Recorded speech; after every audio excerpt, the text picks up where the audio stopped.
कभी-कभी इंसान इतना ज़्यादा मजबूर हो जाता है कि सही-गलत की पहचान ही नहीं कर पाता। कई बार तो हम लोग किसी के प्यार में अंधे हो जाते हैं, लेकिन कई बार मजबूरी ऐसी आ जाती है कि हमें अंधा होना पड़ता है।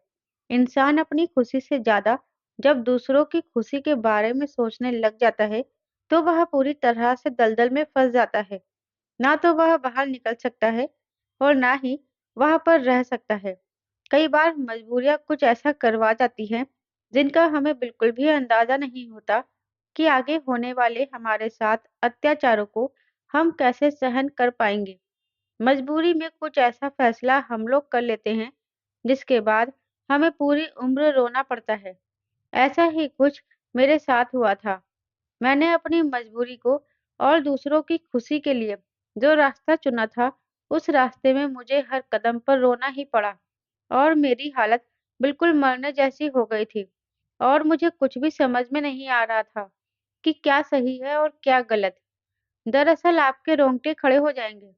कोई पत्नी अपने पति के साथ ऐसा भी कर सकती है। आप लोगों ने अपनी ज़िंदगी में सताए हुए ज़ख्मी लोग तो बहुत देखे होंगे, मगर मुझ जैसा लाचार बेटा, लाचार भाई और लाचार इंसान शायद कहीं नहीं देखा होगा। दरअसल बचपन से लेकर अब तक मैंने बहुत सारी मुश्किलों का सामना किया, तब जाकर मेरा बचपन खत्म हुआ और मैंने जवानी की तरफ कदम बढ़ाया। जब मेरी उम्र 9 साल थी, तब मेरे पिता मुझे इस दुनिया से छोड़कर चले गए। मेरी माँ ने हम सब बहन-भाई को बड़ी मुश्किल से पाल-पोस कर बड़ा किया। मेरी उस समय 7 महीने की छोटी बहन भी मौजूद थी। मुझसे छोटी मेरी बहन की उम्र 3 साल थी और एक बहन 6 साल की थी। हम 4 भाई-बहन थे। चारों ने ही अपने पिता के बिना ज़िंदगी गुज़ारी थी। माँ, जो लोगों के घर में काम करने के लिए जाने लगी थी, लोग अब उन पर गंदी नज़र रखने लगे थे। जिसका जो दिल करता, वह मेरी माँ को ताना सुना दिया करता था। मगर एक अकेली औरत किस तरह अपने बच्चों की परवरिश कर सकती है, यह तो वही जानती है। मेरी माँ बहुत अच्छी थी। उन्होंने अपने बच्चों की परवरिश करने के लिए कभी हार नहीं मानी।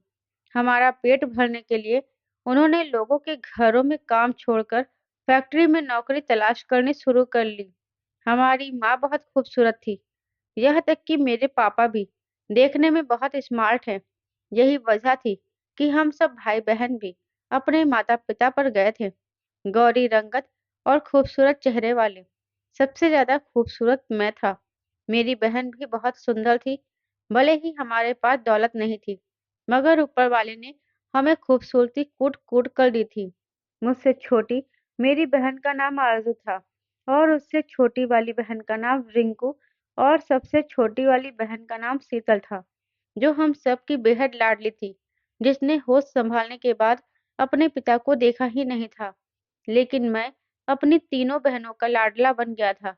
छोटी उम्र में ही घर के बढ़ते हुए हालात देखकर मैंने अपने दिल में ठान लिया था कि एक ना एक दिन मैं अपने घर के हालात बेहतर ज़रूर करूँगा। मैं इतना कामयाब बन जाऊँगा कि अपनी माँ की ज़िंदगी में आसानी पैदा कर दूँगा। अपनी बहन को अच्छी ज़िंदगी देने की पूरी-पूरी कोशिश करूँगा। मगर किस्मत में क्या लिखा है कौन जानता है। मेरे साथ आने वाले समय में क्या होने वाला था, ये तो मैं खुद भी नहीं जानता था। धीरे-धीरे वक़्त गुज़रता गया। मेरी माँ एक फैक्ट्री में नौकरी करके हम सब भाई-बहनों को पाल रही थी। उसे अपनी परवाह भी नहीं थी। दुनिया वाले मेरी माँ का बहुत फ़ायदा उठाया करते थे।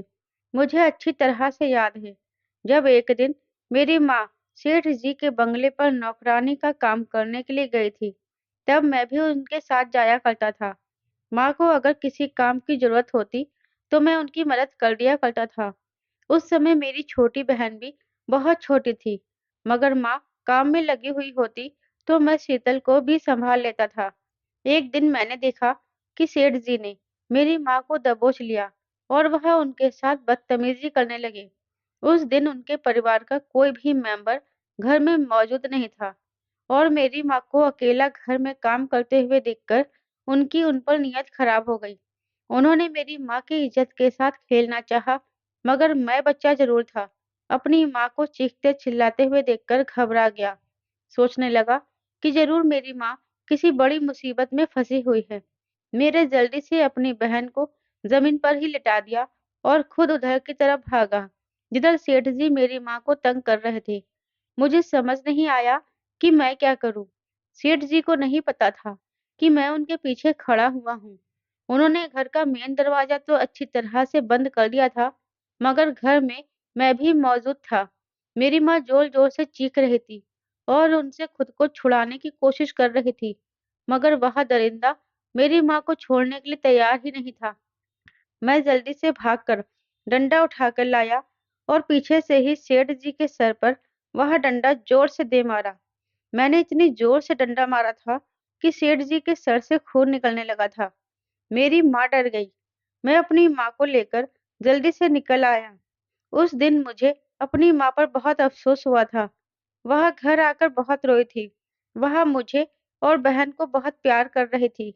बस एक छोटी-सी उम्र से मेरे दिल में अपने घर के हालात सुधारने की लगन पैदा हो गई थी। माँ ने जो फैक्ट्री में काम करना शुरू किया, तो मुझे तब भी अपनी माँ की फ़िक्र लगी रहती थी। मैं माँ से कहता था कि मैं आपके साथ चलता हूँ। माँ कहने लगी कि नहीं बेटा, वह कोई परेशानी वाली बात नहीं है। वहाँ मुझे कोई तंग नहीं करेंगी, क्योंकि फैक्ट्री में ज़्यादातर औरतें भी काम करती हैं। वह बच्चों के खिलौने बनाने वाली फैक्ट्री थी। वह मेरी माँ इतने पैसे कमा कर तो ले ही आती थी कि हम लोगों का गुजारा हो जाता था। मेरी माँ बड़ी मेहनती थी। इधर घर में वह मुझे भाई-बहन का ख्याल रखने के लिए छोड़ जाती थी। हम में से कोई भी पढ़ा लिखा नहीं था, क्योंकि इतनी महंगाई और गरीबी में माँ की इतनी मेहनत करने के बावजूद तो हमें 2 वक़्त की रोटी मिलती थी। अच्छे कपड़े, अच्छा रहन-सहन और पढ़ाई-लिखाई तो दूर-दूर तक हमें नसीब नहीं होनी थी। माँ जिस फैक्ट्री में काम करती थी, वह फैक्ट्री बहुत दूर थी, इसलिए उन्हें कभी-कभी घर आने में भी देर हो जाती थी। मेरी छोटी बहन, जो कि अब खाना बनाना सीख गई थी, दोनों बहनें अपने नाजुक हाथों से घर को भी सँवार दिया करती थी और खाना भी बना लिया करती थी। हम सभी एक-दूसरे का सहारा थे। फिर वक़्त किसी तरह से गुज़रता गया और धीरे-धीरे हम भाई-बहन बड़े होते चले गए। देखते ही देखते मेरी उम्र 23 साल हो गई। मेरी माँ बूढ़ी हो गई थी। उनकी बूढ़ी हड्डियों में अब इतनी जान नहीं रही थी कि वह फैक्ट्री जाकर ज़्यादा मेहनत कर सके। 13 साल की उम्र से ही मैं कार सर्विस की दुकान पर लग गया था। वहाँ मुझे काम भी सीखने को मिलता था और दुकान का मालिक मुझे थोड़े बहुत पैसे भी दे दिया करता था। 18 साल की उम्र तक मैंने वहीं पर काम सीखा और उसके बाद मैं इस काम को सीखने में इतना परफेक्ट हो गया कि वहाँ के मालिक ने मुझे अपना लेफ्ट हैंड बना लिया। अब वह सारा काम मुझसे ही करवाते और मुझे महीने की सैलरी दे दिया करते थे। मैं खुश था, इसलिए मैंने अब माँ का फैक्ट्री जाना भी बंद करवा दिया था और खुद दुकान पर ही मेहनत करने लगा था। मुझे इतने पैसे तो मिल ही जाते थे, जिनसे मेरी माँ घर का गुजारा आराम से कर लेती थी और हम सब लोग खुश भी रहने लगे थे। लेकिन कभी-कभी इंसान की खूबसूरती उसे किसी ऐसी मुसीबत में डाल देती है, जिसके बारे में उसे पता भी नहीं होता। जो लोग खूबसूरत नहीं होते, वह लोग खूबसूरत बनने की ख्वाहिश करते हैं। सोचते हैं कि अगर हम खूबसूरत होते, तो हमारी ज़िंदगी भी खूबसूरत लोगों की तरह अच्छी होती। लोगों को लगता है कि खूबसूरत लोगों को दुनिया बहुत पसंद करती है, लेकिन शायद आप लोग यह नहीं जानते कि यह दुनिया ना तो खूबसूरत लोगों को पसंद करती है और ना ही बदसूरत लोगों को। हर कोई सिर्फ उसे पसंद करता है जिससे उसका मतलब पूरा होता है। ये दुनिया मतलब की है और मतलब से ही इस दुनिया का गुजारा हो रहा है। हमारे घर में धीरे-धीरे खुशी आने लगी थी, क्योंकि कभी-कभी मैं अपने काम से घर वापस आता, तो बहनों के लिए फ्रूट लेकर चला जाता था। कभी कोई त्योहार आता, तो अपनी सभी बहनों के कपड़े खरीद कर लाता था। माँ को भी यह सब देखकर बहुत अच्छा लगता था। मेरी माँ अब मेरी शादी करवाना चाहती, लेकिन मैं नहीं चाहता था कि पहले मेरी शादी हो। मैं आरज़ू की शादी करना चाहता था, जो मुझसे छोटी थी और काफ़ी हद तक जवान भी हो गई थी। वैसे तो रिंकू भी जवान थी, लेकिन इतनी जवान नहीं हुई थी कि मैं उसकी शादी कर देता। सबसे छोटी शीतल थी, सारा दिन घर में इधर से उधर खेलती-फिरती थी। हालाँकि उसकी उम्र अब काफ़ी हो गई थी, मगर फिर भी उसका बचपन नहीं गया था। घर के हालात कई सालों में ही सही मगर धीरे-धीरे बेहतर हो गए थे, क्योंकि वक़्त हमेशा एक जैसा नहीं रहता। वक़्त की रफ़्तार बढ़ जाती है, लेकिन धीरे-धीरे वह बदलता रहता है। एक दिन मैं अपनी दुकान पर काम कर रहा था, जब एक अमीर औरत की गाड़ी हमारी दुकान के बाहर आकर रुकी। उस औरत ने अपनी गाड़ी का शीशा खोला और मेरे मालिक से कहने लगी कि मुझे अपनी गाड़ी रिपेयर करवानी है। मेरे मालिक ने मुझे आवाज़ लगाई और कहने लगे कि ज़रा मैडम की गाड़ी चेक करो। मैं जैसे ही बाहर निकला, मैंने मैडम की गाड़ी चेक की, तो उनकी गाड़ी में इतनी खराबी आ चुकी थी कि उनकी गाड़ी हमें अपने पास 24 घंटे तक रखनी थी और उसकी सर्विस में टाइम भी लग सकता था। मगर फिर भी हमने उन्हें 24 घंटे का समय दे दिया था। मैं इसी बारे में उस औरत से बात करने के लिए उसकी गाड़ी के शीशे के करीब गया। मैं उसे अभी यही सब कुछ बता रहा था, जब मैंने नोटिस किया कि वह मेरी बातों को नहीं सुन रही। वह तो बस लगातार मुझे देखती ही जा रही थी। उसकी नज़र मेरे चेहरे से हट ही नहीं रही थी। वह दिन मेरी ज़िंदगी का सबसे खतरनाक दिन था। उसी दिन से मेरी ज़िंदगी में बर्बादी आनी शुरू हो गई थी। उस औरत ने मुझे इतनी अजीब नज़र से देखा कि मुझे शर्मिंदगी महसूस होने लगी थी। उसने बड़ी प्यार से मेरी बात का जवाब दिया कि अच्छा, ठीक है, मैं कल इसी समय आकर अपनी गाड़ी ले जाऊंगी। वह अपनी गाड़ी वहां छोड़कर दूसरी गाड़ी में बैठकर चली गई थी। उसने अपने ड्राइवर से दूसरी गाड़ी मंगवा ली थी। हमने गाड़ी को रात तक ठीक कर दिया था और अगले दिन वह अपनी गाड़ी जब वह दोबारा लेने आई, तो फिर से वह मुझे घूर-घूर कर देख रही थी। मैंने देखा था कि जब उसे मालिक को पैसे देने थे, तो उसने उन्हें पैसे नहीं दिए बल्कि मुझे अपने पास बुलाया और जितने पैसे उस गाड़ी की सर्विस की कीमत बनती थी, उसने उन पैसों से भी ज़्यादा पैसे दिए। मैंने कहा, मैडम, आप थोड़े पैसे ज़्यादा दे रही हो। वह कहने लगी कि नहीं, यह तुम्हारी मेहनत है। तुमने मेरी गाड़ी की बहुत अच्छी सर्विस की है। ज़्यादातर हर कस्टमर मेरे मालिक को ही पैसे दिया करते थे, मगर वही एक औरत थी जो बड़ी खुशी-खुशी मेरे हाथ में पैसे रखकर चली गई थी और पैसे भी ज़्यादा थे। मुझे जितना प्रॉफ़िट हुआ हो, प्रॉफ़िट मैंने अपने पास रख लिया और बाकी जितने भी पैसे थे, वह मालिक को दे दिए थे। अगले दिन वह औरत फिर से हमारी दुकान पर आई, मगर अगले दिन मैं काम पर नहीं गया था। वैसे तो हमारी दुकान हफ्ते के हर दिन ही खुलती थी। मैं दिन-रात मेहनत करता था, लेकिन मुझे आराम करने का समय नहीं मिलता था। इसलिए मैंने हफ्ते का 1 दिन अपने आराम के लिए रखा हुआ था। मालिक को भी इस बात से कोई ऐतराज़ नहीं था। वो यह बात तो अच्छे से जानते थे कि मैं कितनी मेहनत और लगन से काम करता हूँ। उस दिन वो औरत दुकान पर आने के बाद मालिक से मेरे बारे में पूछने लगी। मालिक ने उसे बताया कि मैं छुट्टी पर हूँ और अक्सर मैं मंगलवार के दिन छुट्टी पर होता हूँ। यह बात जब उसे पता चल गई, तो वह थोड़ी घबराई हुई लगने लगी। ना जाने उसे क्या प्रॉब्लम थी। उसने मालिक से कहा कि वह उसे मेरे घर का एड्रेस बता दे या फिर मेरा कॉन्टैक्ट नंबर दे दे, ताकि मेरे घर आ सके। मालिक के पास मेरा कॉन्टैक्ट नंबर भी था और एड्रेस भी था, इसलिए उन्होंने उसे मेरे कॉन्टैक्ट नंबर के साथ-साथ घर का एड्रेस भी दे दिया और वह मेरे घर का एड्रेस फ़ॉलो करते हुए मेरे घर के दरवाजे तक आ गई थी। जब उसने मेरे घर का दरवाज़ा बजाया, तो उस समय मैं अपने कमरे में सोया हुआ था, जबकि मेरी माँ-बहनें घर के किसी न किसी काम में बिज़ी थी। उस समय दोपहर के 3 बज रहे थे और छुट्टी वाले दिन दोपहर के समय अक्सर मैं सो रहा होता था। मेरे घर का दरवाज़ा बजा, तो उस समय मेरी बड़ी बहन आरज़ू ने खोला था। आरज़ू ने जब उससे पूछा कि जी, आप कौन? तो उसने कहा कि मुझे राघव से मिलना है। मेरी बहन कहने लगी कि जी भैया तो इस समय तो सोए हुए हैं, आपको उनसे क्या काम है? वह कहने लगी कि मुझे उनसे बहुत ज़रूरी काम है और बात करनी है। मेरी बहन पीछे खड़ी हुई बड़ी-सी गाड़ी को देख चुकी थी, जबकि मेरी बहन बहुत हैरान हो रही थी। आज तक ऐसा कभी नहीं हुआ था कि इतनी बड़ी गाड़ी में बैठकर कोई अमीर औरत हमारे घर के दरवाजे तक मेरी तलाश करते हुए आई हो। मेरी बहन ने उसे दरवाजे पर ही ठहरने के लिए कहा और वह कुछ जल्दी से घर के अंदर जाकर माँ और बहनों को यह बात बताने लगी। माँ ने कहा कि रुको, मैं देखती हूँ कि कौन आया है। माँ ने भी उस औरत से यही सवाल किया। उसने कहा कि आप लोगों को ज़्यादा हैरान होने की ज़रूरत नहीं है। मैं आपके बेटे से ही मिलने के लिए आई हूँ। मुझे उससे कुछ ज़रूरी बात करनी है। मेरी माँ जल्दी से कमरे के अंदर आई और उन्होंने मुझे उठाने की कोशिश की। उन्होंने कहा कि कोई सीमा नाम की औरत तुमसे मिलने के लिए आई है। सीमा नाम भी मैं पहली बार सुन रहा था, क्योंकि इस नाम की मैं किसी भी औरत को नहीं जानता था। माँ ने कहा कि बेटा, एक बार उठकर देख लो।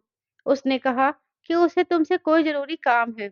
मैंने सोचा कि मेरे कोई कस्टमर होगा, मगर फिर मैं यह सोचकर गुस्सा करने लगा कि जो भी कस्टमर है, उसे मेरे घर का एड्रेस किसने दिया? वह मेरे घर तक कैसे पहुँचा? यह काम तो मैं दुकान पर ही करता हूँ। फिलहाल मैं झट से उठा और अपने घर के दरवाजे पर उस औरत को देखकर हैरान रह गया। वो कहने लगी कि तुम मुझे पहचान गए होगे। मैं उस औरत को पहचान गया था। मैं उसकी शक्ल कैसे भूल सकता था? इसकी उम्र लगभग 55 साल या उससे ज़्यादा ही होगी, क्योंकि उसके चेहरे से उसकी उम्र साफ नज़र आ रही थी। यहाँ तक कि उसके चेहरे पर झुर्रियाँ भी महसूस हो रही थी। लेकिन अमीर लोग पैसे की ताकत से अपने आप को सुंदर बनाने की काफ़ी कोशिश करते हैं। मगर उम्र का किस्सा तभी आता है जब इंसान अपनी उम्र कितनी ही छुपाने की कोशिश कर ले, लेकिन अपनी बढ़ती हुई उम्र को लोगों के सामने दिखने से नहीं रोक सकता। इस औरत ने मुझसे कहा था कि मुझे आपसे ज़रूरी बात करनी है। कस्टमर लोगों को मैं अपने घर के अंदर नहीं ला सकता था, भले ही वह औरत हो या फिर मर्द। मेरे घर में जवान बहनें थीं। मैं खामोशी से उस औरत के साथ घर से बाहर निकल गया। चाय की होटल पर जाकर मैंने उससे बातचीत की। वह चाय पीते हुए उस औरत ने मुझसे बड़ी ही अजीब बात कही थी, जिसे सुनकर मैं चौंक गया था। उस औरत का कहना था कि मैं तुमसे शादी करना चाहती हूँ। तुम मुझे पसंद आ गई हो। उसकी बात सुनकर तो जैसे मेरे होश ही उड़ गए थे। बल्कि काफ़ी देर तक तो मुझे उसकी कही हुई बातों पर विश्वास भी नहीं हो रहा था कि ये औरत एक तरह से जो कह रही है, वह सच है या फिर मेरा वहम है। मैं कुछ गलत सुन रहा हूँ। मगर उसने जब दोबारा से बात दोहराई, तो मेरे होश उड़ गए। मैंने कहा, "आप ये क्या कह रही हो? शादी करना कोई गुड्डे-गुड़ियों का खेल है?" जो आपने कहा और मैंने फ़ौरन आपकी बात मान ली। वह कहने लगी कि मुझे पता था कि तुम इतनी आसानी से मेरी बात नहीं मानोगे।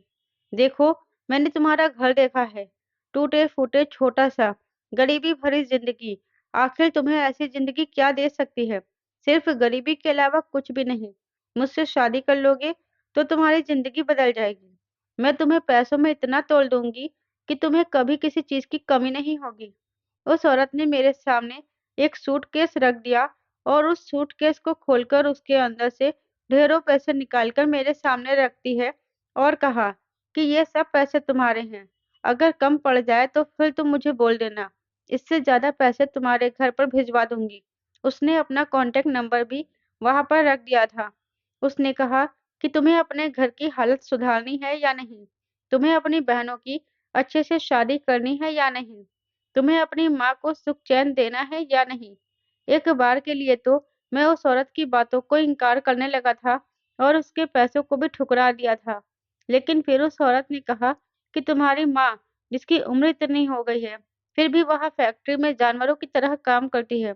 क्या तुम अपनी माँ को ऐशो-आराम नहीं दे सकते?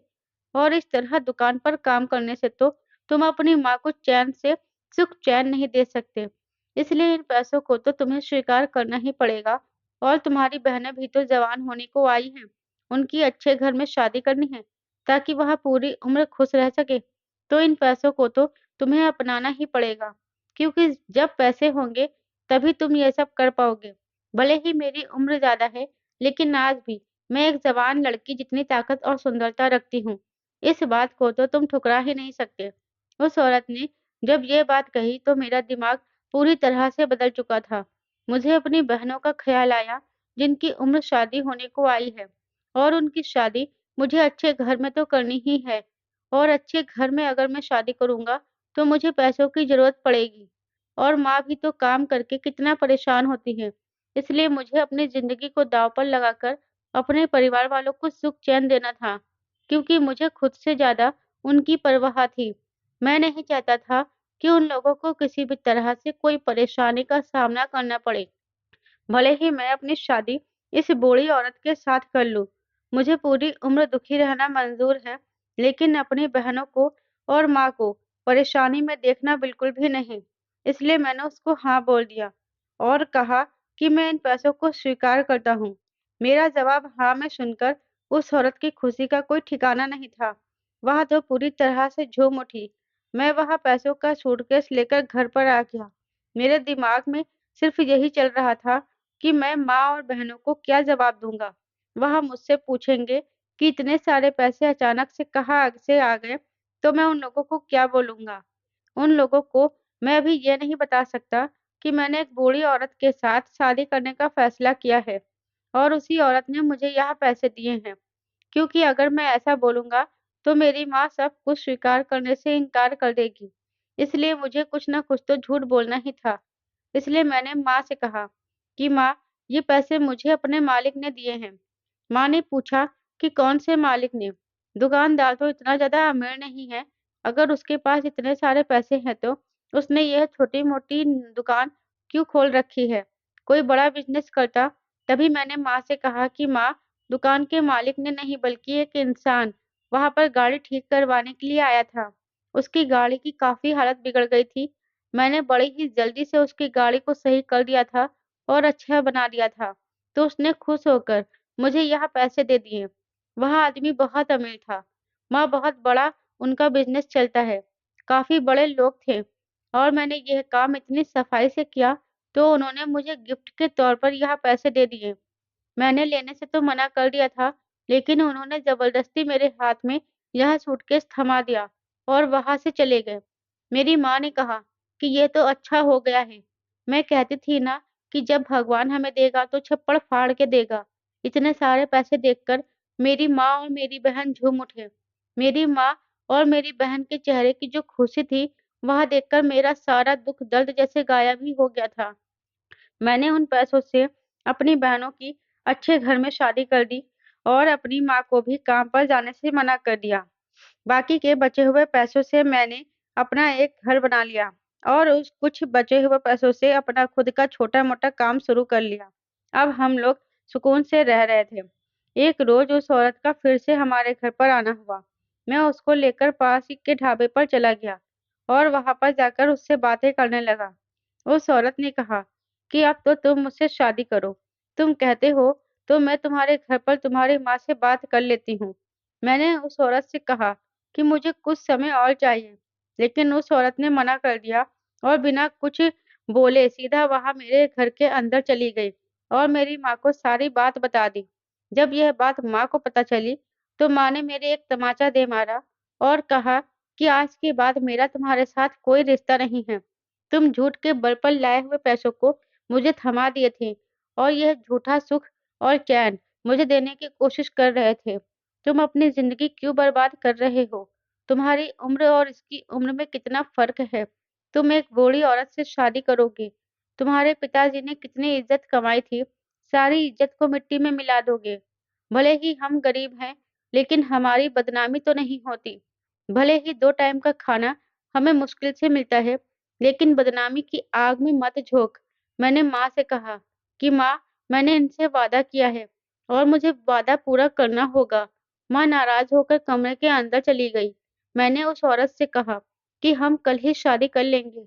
वह औरत वहाँ से चली गई और दूसरे दिन वह सारा इंतज़ाम करके हम लोगों को पिक करने के लिए आ गई। मेरी माँ मेरे साथ नहीं गई थी। मैं पूरी तरह से टूट चुका था, क्योंकि मैंने कभी नहीं सोचा था कि मेरे साथ ऐसा कुछ होगा।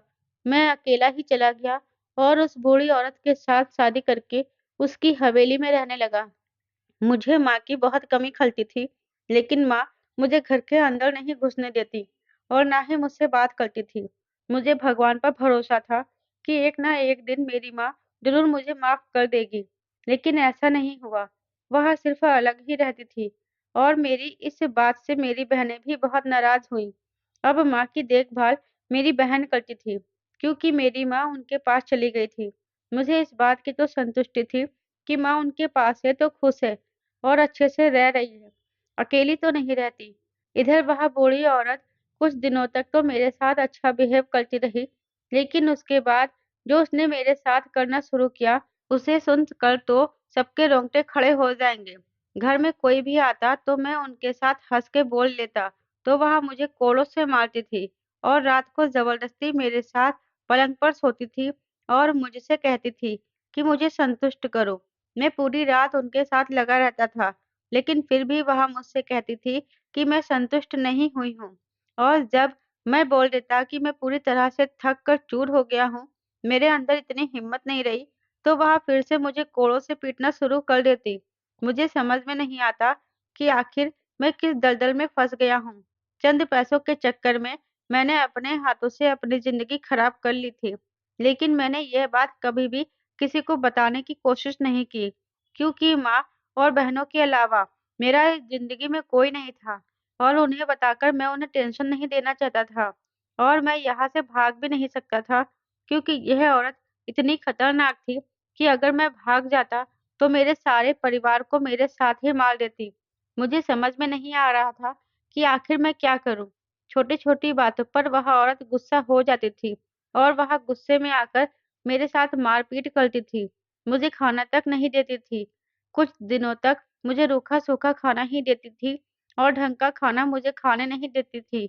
वह कहती थी कि अगर तुमने भरपेट खाना खा लिया, तो तुम्हारी सेहत खराब हो जाएगी। और उसके बाद मुझे संतुष्ट कौन करेगा? इसलिए वह मुझे खाना भी नहीं देती थी और ऊपर से पूरी रात मुझसे वह सब करवाती रहती थी। और अगर मैं किसी के साथ हँस के बोल देता था, तो मेरे साथ मार-पीट भी करती थी। अब इतने सारे जुल्म मैं एक साथ सहन कर रहा था। एक तो मुझे खाना नहीं मिलता था, ऊपर से मुझे कोड़ों से मारा जाता था और ऊपर से पूरी रात मुझे उस औरत को संतुष्ट करना होता था। अब मैं इस दलदल में पूरी तरह से फँस चुका था। अब तो मैं चलने-फिरने जितनी हालत में भी नहीं रहा था, क्योंकि भूखा रहने की वजह से मुझे चक्कर आने लगे थे और मारपीट ज़्यादा होने की वजह से मेरे हाथ-पैरों पर घाव होने शुरू हो गए थे। मुझे समझ नहीं आ रहा था कि आखिर मैं क्या करूँ? तभी एक रोज़ मैं बिल्कुल बेहोशी जैसी हालत में ही कुर्सी पर बैठा हुआ था। वह औरत बाज़ार गई हुई थी। तभी वहाँ का ड्राइवर मेरे पास आया और कहने लगा कि अगर तुम चाहो तो मैं तुम्हें यहाँ से बाहर निकाल सकता हूँ। तभी मैंने उससे कहा कि मैं भागकर जाऊँगा कहाँ? इस औरत को मेरी सारी बायोडाटा पता है। यह पता लगा ही लेगी यह पता लगा ही लेगी और मैं नहीं चाहता कि मेरी वजह से मेरी पूरी फैमिली को यह सब झेलना पड़े। तभी उसने कहा कि अब तो टाइम नहीं रहा है। अगर तुम पुलिस की मदद लोगे तो इस औरत को सज़ा हो सकती है। इस बात से मुझे थोड़ी संतुष्टि हुई। मैं उस ड्राइवर के साथ वहाँ से सीधा पुलिस स्टेशन पहुँच गया और सारी रिपोर्ट लिखवा दी। पुलिस इंस्पेक्टर इतना अच्छा था कि उसने बहुत गहराई से जाँच की और उस औरत का कसूर निकाला और अब उसे सज़ा हो चुकी थी। और वह जेल में थी। मैं अपनी बेहोशी जैसी हालत में अपनी बहनों के घर पहुँचा। वहाँ पर मेरी माँ और मेरी बहनों ने मुझे इस हालत में देखा, तो वह दौड़कर मेरे पास आ गई। उनकी सारी नाराज़गी दूर हो गई। उन्होंने मुझसे पूछा कि यह सब कैसे हो गया? तभी मैंने उन्हें सारी बात बताई। मेरी माँ और बहनों ने कहा कि तुमने ये सब जानबूझकर किया है। अगर तुम उस औरत से वह पैसे ना लेते, तो तुम्हारी ये हालत ना हो पाती। तुम ऐसे बिल्कुल भी नहीं होते। भले ही हम गरीबी में रह लेते, लेकिन अभी हमें यह सब देखना पड़ रहा है। मेरी माँ और मेरी बहनों ने मेरी हालत ठीक करने में मेरी बहुत मदद की, मेरा ख्याल रखा। मुझे हर समय कुछ न कुछ खाने को देती थी और मेरी सेहत अच्छी हो गई। उसके बाद में कोई काम करने लगा और वह औरत जेल की सलाखों के पीछे थी।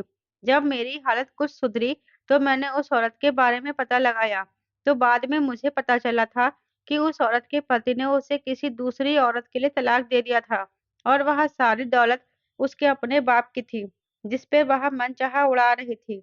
उसके माँ-बाप 6 महीने पहले ही एक एक्सीडेंट में मर गए थे। वो खुद को बहुत अकेला महसूस करती थी, क्योंकि उस औरत के पति ने भी उसे डाइवोर्स दे दिया था, क्योंकि इतनी उम्र हो जाने के बावजूद भी उस औरत के बच्चे नहीं हो रहे थे, इसीलिए उसके पति ने उसे इस उम्र में अकेला और तन्हा छोड़ दिया था और इस वक़्त अब वह अकेलेपन का शिकार होने की वजह से थोड़ी मेंटल डिस्टर्ब हो गई थी, जिसके चलते उसने मेरे साथ ये सब किया।